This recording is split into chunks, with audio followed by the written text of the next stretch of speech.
శ్రీకృష్ణుడు ఇక్కడ శాంతిని ఎలా పొందాలో ఒక అద్భుతమైన ఉదాహరణతో వివరిస్తున్నాడు. మనసును ఒక మహాసముద్రంతో పోల్చాడు.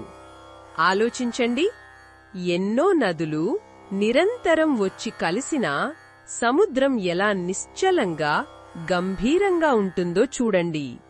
అది ఎప్పుడూ పొంగిపోదు, తన హద్దు దాటదు, ఎల్లప్పుడూ స్థిరంగా ఉంటుంది.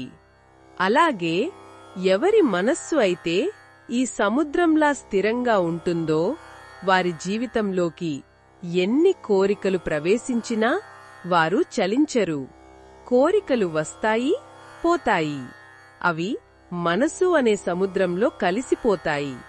కాని ఆ మనసు యొక్క శాంతిని పాడు చెయ్యలేవు. అటువంటి స్థితప్రజ్ఞుడే నిజమైన శాంతిని పొందుతాడు. దీనికి విరుద్ధంగా కోరికలను వెంటాడే వ్యక్తి ఉంటాడు. అతడినే కామకామి అన్నారు. అతని మనసు ఒక చిన్న చెరువులాంటిది. చిన్న కోరిక అనే అల రాగానే కల్లోలితమవుతుంది. ఒక కోరిక తీరగానే మరొకటి, ఇలా అంతులేని ఆరాటంతో శాంతికి దూరమవుతాడు.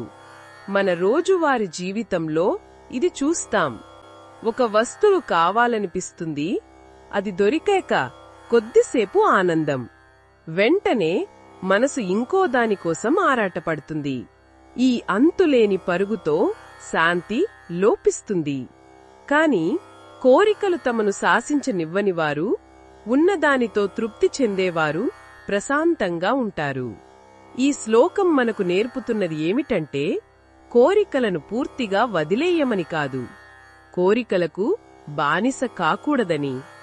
మనసును సముద్రమంత విశాలంగా, స్థిరంగా చేసుకుంటే జీవితంలోని ఏ ఆటుపోటు మన శాంతిని హరించలేదు.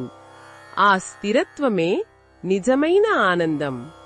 ఇది ఈ శ్లోకంలోని భావాన్ని వివరించడమే లక్ష్యం. మరిన్ని భగవద్గీత శ్లోకాల అర్థాన్ని తెలుసుకోవాలంటే మా తదుపరి వీడియోలను తప్పకుండా చూడండి.